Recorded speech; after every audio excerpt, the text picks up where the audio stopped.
So his nickname is the Old Badger, which is really a way of saying that he is cunning and he is wily and he is persuasive and he'll bide his time.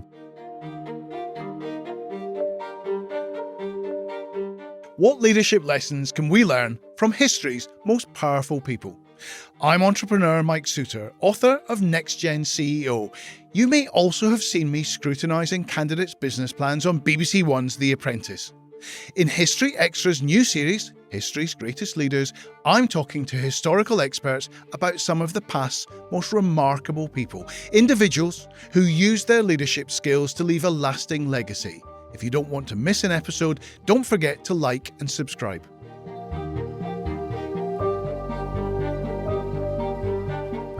In today's episode, I'm joined by Christopher Harding, who is Senior Lecturer in Asian History at the University of Edinburgh and author of books including A Short History of Japan. Chris, thank you so much for being with us today. Thank you for having me. We're going to be talking about a key figure from Japanese history, Tokugawa Ieyasu. Chris, set the scene for us if you could. What period are we talking about and what position does this remarkable individual hold? So we're talking about the latter half of the 16th century in Japan. And this is a time when order is completely broken down in the country. Many centuries before, it was run from the center, from Kyoto, by an emperor. After that, it was run by a shogun in Kamakura. And then Japan enters this period of civil war. So it's kind of all against all, these regional warlords duking it out for power. Japan has become a kind of patchwork quilt of feudal domains.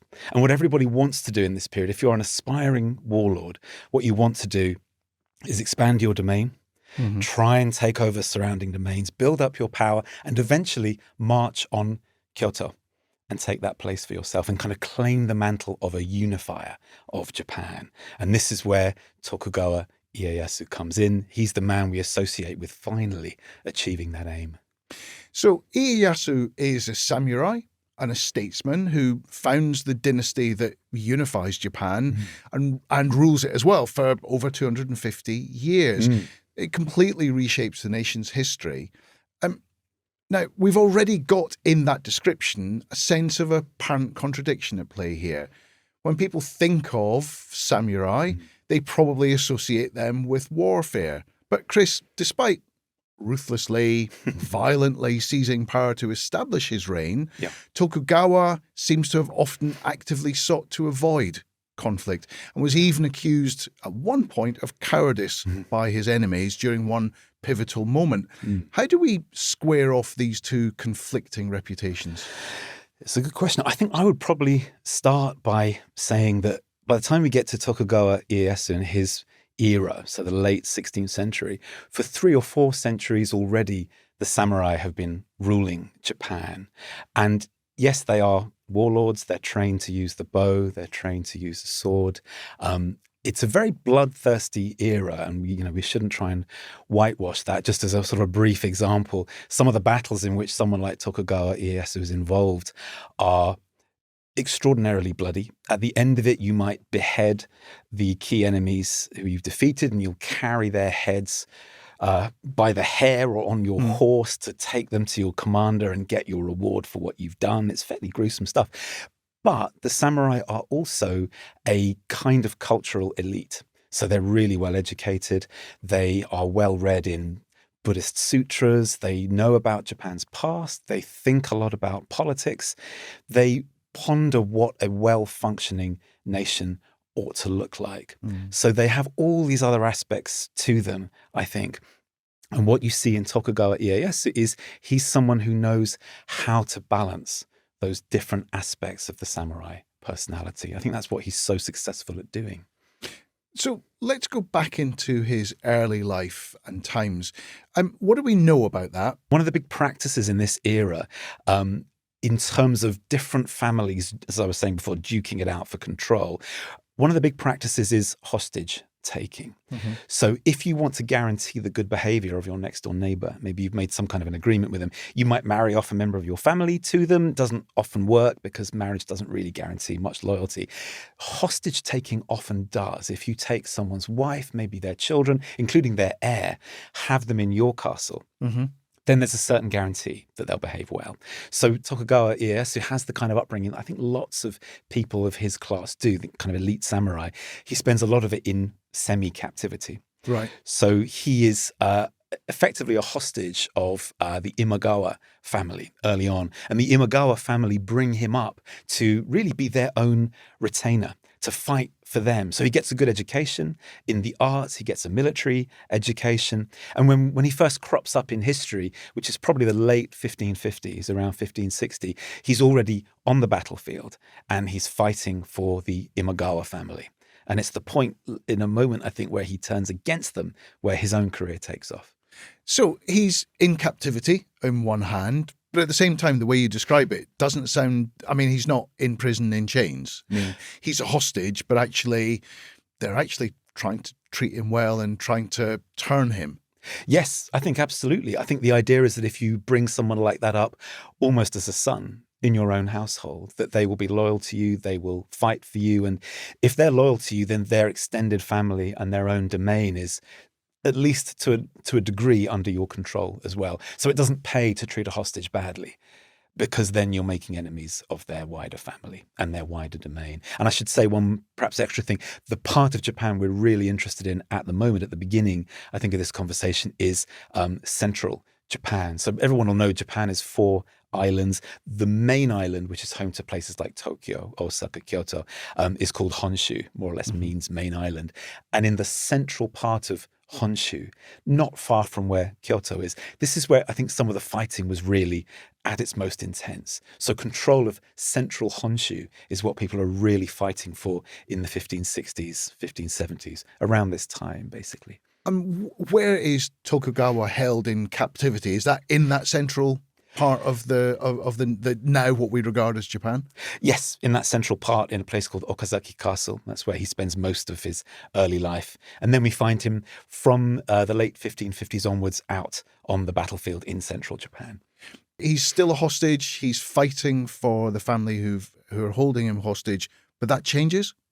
Yes, it changes, I think, in a really important way in 1560. It's a real turning point moment for him. One of the ways, and this hopefully gives us a sense of how people think about him in Japan, actually, as a figure, as a leader.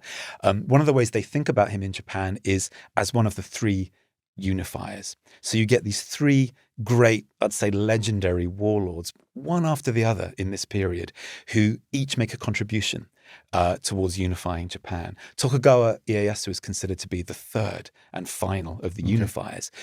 In 1560, the first of those unifiers, called Oda Nobunaga, probably Japan's most beloved historical figure, although he's very controversial because he's an extremely violent man.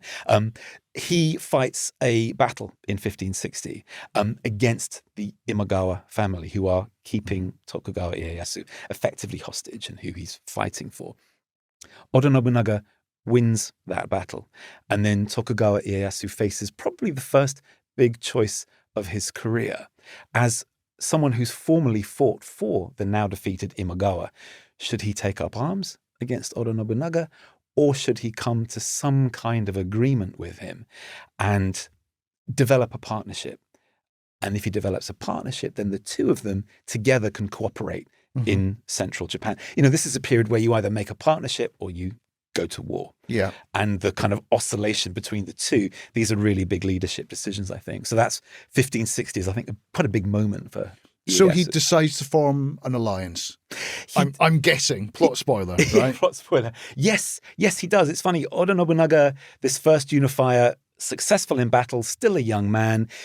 By dint of his own personality, he would be keen to keep fighting. And if he thinks he can go and defeat the person we now call Tokugawa Ieyasu, we won't get into his various name changes, but he would be interested in going to war with this person. And some of Tokugawa Ieyasu's men are saying, actually, yes, you should take up arms against Oda Nobunaga. So it's a really finely balanced decision. The extra bit, in terms of a difficult decision, is that Tokugawa Ieyasu's wife and his first son are still being held by a member of the Imagawa family. Okay. And so if he decides to make an agreement with Oda Nobunaga, then members of his own family are in peril of their lives. So it's a very difficult decision. But in the end, these two men, the first and the third unifiers, meet face to face, still both very young men, and they agree to have peace between them. They agree to cooperate. So I think that's the decision he makes. And in retrospect, it's a great one. So we move on. He becomes a feudal lord. Mm-hmm. Do we get a sense here of his style and strengths and maybe even weaknesses as a leader? It's hard not to see that there's an element of coldness, maybe even ruthlessness in sacrificing for the long term and for the big picture. He does send ninjas into the castle where his wife and son, he sends ninjas into another castle held by his now enemy, the Imagawa family, to capture precious members of their family who he can later swap for his wife and his son. Some leverage. Exactly, a bit of leverage. And it's one of these great stories where Japan's ninjas appear very vividly in the history of Japan. It's wonderful. So he does that, but he's prepared to take that risk, with his own wife and his own son. So I think there's an element of risk taking, but there's an element, I think, in him of looking at the bigger picture, planning, being quite strategic. It's always difficult to get this balance because he is, of course, the one who ends up with the big prize, as we'll get to. So in retrospect, it's tempting to go back and say, yes, it was his kind of personality that was required as a leader in this period to get things done, because the other two unifiers were much keener to simply have a fight, where Tokugawa Ieyasu could be quite circumspect. So in retrospect, maybe that is a good leadership style for the period, but also it's just the fact that he ended up with the prize. Yes. So we tend to look back and think maybe that was the right way of doing it. Because he was more nuanced, he won out. So talking of those kind of different styles then, as you said, he's remembered as being one of the three unifiers of Japan, but his style appears to be quite different to the other two. Can you tell us about that contrast and just give us a bit of colour in terms of some of the things that the other two unifiers did in order to cement their power? Yes. So the first unifier, Oda Nobunaga, who we talked about, early on in life, people talked about him. His nickname was the Great Fool. People thought he was a bit strange. When his father died, he turned up to the funeral not properly dressed, threw incense at the altar, a very, very brutal man. He thought there weren't many problems that couldn't be solved by killing the appropriate people. That was his kind of style. On another occasion, he sent huge numbers of his men up a mountain near Kyoto, which was the home of a very powerful Buddhist sect, which in this period had their own small armies. So they weren't just kind of peacefully meditating. These were people who could be players in Japan. So he was prepared to send an army up that mountain, killed everybody, burned all the temples down. He's the first unifier. The second one, a little bit similar, Toyotomi Hideyoshi. He's a really interesting figure because he started out as a peasant, literally carrying sandals for Oda Nobunaga, but he's recognized for his strategic brilliance as a general, rises up the ranks. And when Oda Nobunaga dies, this second unifier takes over, and he's known for being a very skilled general, but also someone who became almost a little bit crazed by power. A classic example of what happened was even after he managed to take control over large parts of Japan, he then launched a catastrophic invasion of Korea. He sent tens of thousands of samurai over to Korea, up the Korean peninsula, thought he was going to conquer China, which is a completely mad ambition, for this era. China's quite big China's at this quite point big. Still. Exactly. And it has what they call the Celestial Army. That's quite an opponent to go up against, right? But nevertheless, the level of his self-belief was so extraordinary and so intense that he was prepared to do that. In contrast to those two, we think about Tokugawa Ieyasu as someone who was modest, who was quite frugal, famously didn't eat terribly much. He liked really simple kind of peasant food, some people would call it. One chronicler said he was someone who had his armor for his pillow. He was prepared just to campaign anywhere, sleep anywhere, do anything, eyes always on the prize, basically. He knew what it would take to get him there. And he is, I think, quite distinct from those two other unifiers. It's interesting, isn't it? Because they are behaving in a way which is kind of incumbent behavior. like we've established this thing, we're now we're putting down roots, we're developing, our own society around this. Whereas Tokugawa, from your description, sounds like a classic insurgent. Somebody who is still hungry for more and for greater, and therefore that kind of that sense that he is willing to put up with discomfort because he has a greater noble purpose, something much more disruptive. Yes. And I love that word hunger, because a real hunger means that you are prepared to bide your time and prepare and not instantly gratify yourself with blood, as the other two unifiers would do. I think that's a really good way of thinking about him. So one of his predecessors as a unifier starts off as being called the Fool. Yes. Tokugawa earns a different nickname. What's that? So his nickname is the Old Badger, which is really a way of saying that he is cunning and he is wily and he is persuasive and he'll bide his time. And I think this is sometimes used as a cover for a really controversial moment in his career, which I think is worth us getting to, which comes along in 1582. So Oda Nobunaga has spent, if we think back to 1560, when Oda Nobunaga, Tokugawa Ieyasu make this deal, right? They have each other's backs in central Japan. Oda Nobunaga then spends 20 years campaigning. He makes it to Kyoto, that great prize. The emperor is there in Kyoto, no real power. The imperial family is very poor, so poor it's said that on some occasions they can't even bury their own dead because they haven't got the money. And so Oda Nobunaga, he makes friends with the imperial family. He lavishes a bit of cash on them. He's doing everything you should do for a warlord who's trying to make it to national power. Doing really well. He's got plenty of big future plans. And then in 1582, this moment that he doesn't seem to have anticipated, while lots of his big generals are elsewhere in the country fighting for him, expanding his borders, including Tokugawa Ieyasu, he stays the night in a temple in Kyoto called Honnoji. And while they're there, they hear gunfire outside. And they think it must be local people having a disagreement. He's not terribly worried about it. Then suddenly, people burst in, samurai burst into the temple, start opening fire. It turns out one of his own generals, his own most trusted generals, has turned on him and is coming for him. And Oda Nobunaga fights as well as he can. He gets injured. He retires to a back room and takes his own life, in samurai style, seppuku, as we call it. So this moment is a huge moment of choice for Tokugawa Ieyasu as a leader. What's he going to do? This is his moment. Is he going to grasp Oda Nobunaga's mantle while he can? Is he going to avenge his ally's death? Is he going to do something else altogether? And he makes this quite controversial decision, which is he goes home. From where he's been campaigning, he goes back to his home province, back to his castle, draws his men back with him. And on the surface of it, this looks like cowardice. As you were saying, a little while back, it's part of his reputation. And his later chroniclers have to kind of scrabble around for a reason why he might have done that. And they say, no. He was really keen either to go and fight the traitor, a man called Akechi Mitsuhide, or if he thought he couldn't get the men to do it effectively, he was going to go to Kyoto, to the temple where his great ally had died, and take his own life there so that he could comfort his ally in the next life.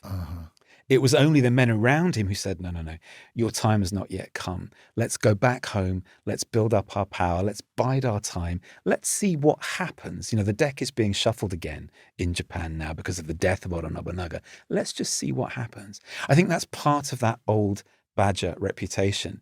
My reading of Tokugawa Ieyasu would be he wasn't a coward, but he did know when to effectively deploy force and when to do something else. It is a really unconventional response, isn't it? Particularly set against what we would understand as traditional samurai values of valor, kind of whatever the costs. Does that in some way demonstrate the tensions of leadership in that era? Was anybody else responding in this way? Did anybody else have that kind of nuanced, more considered response? I think Tokugawa Ieyasu stands out for having it, and he contrasts really in a very interesting way with the second unifier who we mentioned briefly, Toyotomi Hideyoshi.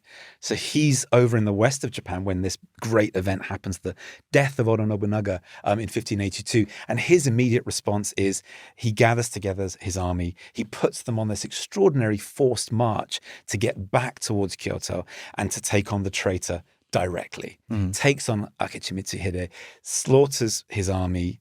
Akechi himself is captured, beheaded, and has his head carried to the place, the temple, where Oda Nobunaga died and placed there.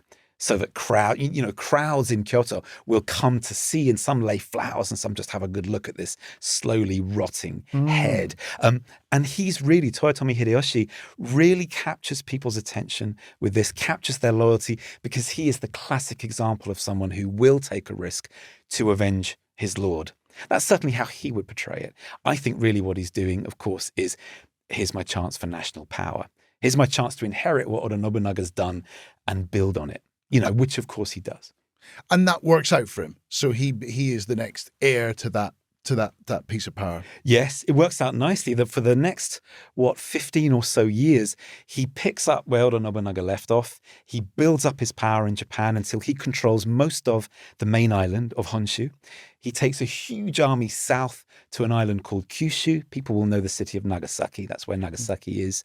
He takes over that island. He takes over a smaller island called Shikoku. And in this period, that's most of Japan. The only island left over, people will know, is the far northern island of Hokkaido. Isn't really part of Japan in this period. So by the time he passes away in 1598, he is national hegemon. He controls the whole of Japan. And importantly for Tokugawa Ieyasu, what he also does is he names his son as a successor. Surely at this point, Tokugawa and everybody around him must think you've missed your opportunity. You should have struck. Absolutely. There's a moment where Toyotomi Hideyoshi has defeated the traitor Akechi Mitsuhide. He's dominant in the western part of Honshu. The central and eastern part is where Tokugawa Ieyasu is. The two of them actually fight a very inconclusive series of battles. And in the end, Tokugawa, it's another leadership moment, I think. Tokugawa Ieyasu decides, well, if instead of fighting, I can have myself awarded a generous, we'd call it a fief, right? A generous area of territory in eastern central Honshu, that for a while will be enough. Build up a power base there, rather than keep going back and trying to defeat Hideyoshi, because they're so evenly matched. In this period, there's no real point. You'll just end up slowly wearing the other down, killing off their warriors. It's just going to be attritional. Exactly. It's not really going to get him anywhere. It's very costly in lives, in money. I think he sees that the moment has not yet come where he has the upper hand and where it's worth it. And this leadership decision really pays off, because for Hideyoshi, having united most of Japan, he makes the decision that we alluded to earlier on, which is he sees himself not just as Japan's supreme national leader, but Asia's supreme national leader. He wants to use the Korean peninsula almost as China's driveway, send his warriors up it into China. He plans to then conquer China, move the Japanese emperor from Kyoto to China to become the Chinese emperor. I mean, it's a madcap scheme. And then have his son installed to rule in Japan. He himself then plans to go to India and take over India as well. This is a place where most Japanese of this period, they barely know its location, let alone what it might take to conquer it, as a place. So some people would say Hideyoshi, I know it's a kind of cliche, mad with power, right? But he does exhibit signs towards the end of madness, certainly of paranoia as a leader, that everyone is coming for me. Everyone's trying to disrespect me and take my stuff. So he descends into this very costly kind of madness, or at least paranoia, while across that same period, right, 1580s, most of the 1590s, Tokugawa Ieyasu is building up a kind of modest but expanding base in central Japan, doing things that to a lot of people seem a bit boring, right? He builds up a castle town. Yeah, I'm interested in this. So he has a castle, is it called Edo? Yes, that's right. There's a lot of innovation there, right? In terms of societal structures and the things that they do. Tell us about this kind of laboratory, if you like, that he is creating there, that he is going to build his foundational power from. I think it's a lovely way of speaking about a laboratory. It's exactly that. So he is given by Hideyoshi, when they make this agreement about kind of carving parts of Japan up between them rather than fighting. Certainly Tokugawa Ieyasu ends up with this part of Japan. relatively modest town of Edo, as you said, its castle is decrepit, it leaks, it's half built on a swamp near a bay. It's pretty unpromising. But he spends a few years having the castle redone. So there's a home improvement project as a really, modest part of his leadership. Then he gathers his top warriors around him and he says, what does the ideal city need? Especially if we're thinking, which is what he's thinking, if we're thinking that Japan is about to move from a period of constant conflict to peace. What does peace look like? A country that hasn't known peace for a century or more, how do we do that? So you start with a castle. Around it, you have your most loyal warriors. Around that, you have the ones you're maybe a bit more suspicious of, but you need to have them, within your eye line. Slightly further away, you need your merchants. You've got to build up an economy. You've got to make it worth their while. Maybe you think about tax breaks. You think about your peasantry. How do you pipe in your water? How do you grow your rice? How do you reclaim swamp land by doing these massive building projects? How do you get basically a national economy in miniature going? And how do you teach your own samurai to administer that? Imagine any leader, one of the things that concerns them is how do you delegate? How can you get reliable people, train them up and say, right, you get on with that because I'm busy. He does all this while Hideyoshi is off on this suicidal adventure in Korea. And it ends up, as you say, being a laboratory. A lot of the things that get done in Edo, and spoilers, Edo becomes Tokyo, the biggest city in the world by 1700. Some people would say 1 million people. Clearly a very successful laboratory. In the end, everything that he does there becomes the basis for what he and his descendants do across the whole of Japan. So it's a very, very successful, if perhaps not very romantic, few years. It's a great example of pragmatism, isn't it? To recognize that your strength isn't great enough to beat your rival. So therefore use the peacetime, use the time where you know he's not going to attack you because he's away really constructively. Yes. Build something which is cultural and social as well as everything else, because those are the bonds that will ultimately allow you to be the ultimate insurgent in all of this, right? To be able ultimately to be the incumbent. We talked at the start of our conversation about the tensions in this story between acts of violence versus slow, careful, strategic planning. I guess a moment at which this comes particularly into the spotlight is a battle in 1600, which you've described as a major watershed in Japanese history. What happens, Chris? So yes, Battle of Sekigahara, we call it, in central Japan. So when Hideyoshi dies, he pleads with senior samurai like Tokugawa Ieyasu just to essentially hold the fort until his young son Hideyori, who's just a toddler at this point, very, very young, comes of age and can inherit his father's kingdom pretty much literally. Tokugawa Ieyasu, I think, having decided maybe 15 or so years before that this isn't the moment to try to make his move, clearly decides now or very soon is going to be my moment. So at the beginning, he plays it very carefully because there's an enormous amount of loyalty towards Hideyoshi, who's just passed away, and to his son. And most people are expecting that his son will take the crown, metaphorically, when he's older. So at the beginning, Tokugawa Ieyasu pays lip service to Hideyori. He looks after him. He helps run the affairs, of Japan while this little boy is growing up. Some would say that he sort of irritates other samurai, nudges them a little bit, stokes their grievances until they become the ones to break the peace. Someone in particular, a senior leader called Ishida Mitsunari, decides to go back home to his own domain, makes what look like quite suspicious looking repairs to his castle, gathers a lot of men, repairs some of the roadways, the infrastructure. It looks a lot like he's preparing to go to war.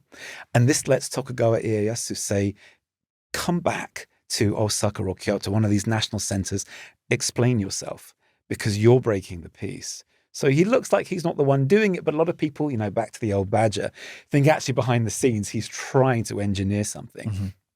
What he manages to engineer by the autumn of 1600 is the formation really of two enormous armies. We call them for shorthand a Western army and an Eastern army. So Tokugawa Ieyasu and his allies are at the head of the Eastern army. At the head of the Western army are samurai who are gathering around the legacy of Hideyoshi, gathering around the claim of Hideyori.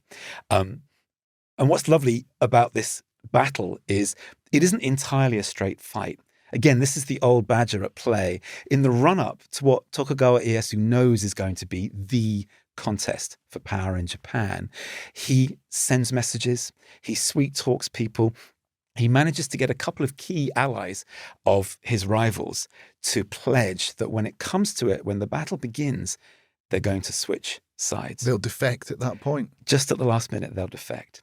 And there's a guy called Kobayakawa Hideaki who promises to do this. And on the morning of the battle, he's holding back from the fray, almost as though leadership decision for him. He hasn't quite decided what he's going to do yet. Tokugawa Ieyasu sees that his promised defector hasn't yet come into play. He's up on a mountain and he gets some of his own troops to fire on his position, not hitting him, but just saying, now's the time. And this defector comes down the mountainside with his people, helps to turn the tide in favor of Tokugawa Ieyasu, and he gets his very carefully engineered result at last. And soon after this, he is shogun and Japan is his. So, to give you the final word, Chris, what's your take on Tokugawa? Is he somebody who was a coward at times, or is he somebody who was a very clever strategist? I much prefer the latter view. I couldn't rule out the odd wobble before a moment of battle, and whether he did, that 1582 decision, do I go for Oda Nobunaga's inheritance or do I wait? I can't rule out the idea that he thought, I'm outnumbered, I'm going to lose it, I don't want to die. That one of the things about the samurai that is true, but that we rarely say, is that they now and again thought, I don't want to die. That could have been a part of it.